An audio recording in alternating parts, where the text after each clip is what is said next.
nakakatuwa. Masarap sa pakiramdam na may narinig, ay, ang ganda ng storya.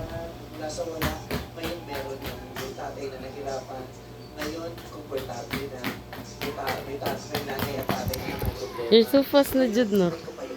Kaya pikahan mo lagi. Like that. Sana all ng pamilya. It's like a long time dream for the Filipino families, di ba? Parang sa, imagine niyo sa isang barangay, isang pamilya kaya yung pasok. Wow. Sa populasyon ng Pilipinas, ilan kaya sa mga graduate last year ang may nakikita ng magandang kinabukasan nila? Ilan kaya yung graduate 10 years ago na nagbago na sa maganda ang buhay nila?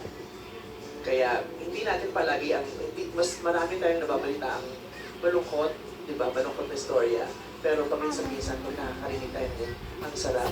Nagbibigay ito ng pag-asa sa marami na at inspiration sa marami na ang balang araw, ganyan din.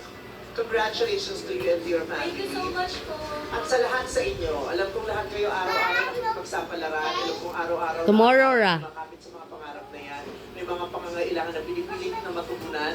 Alam kong hindi kayo humihinto, hindi kayo tumatambay, hindi kayo humihiga, hindi kayo nagpapalipas ng oras. Patuloy kayo nagtatrabaho dahil may mga pangarap kayo na gusto nyo.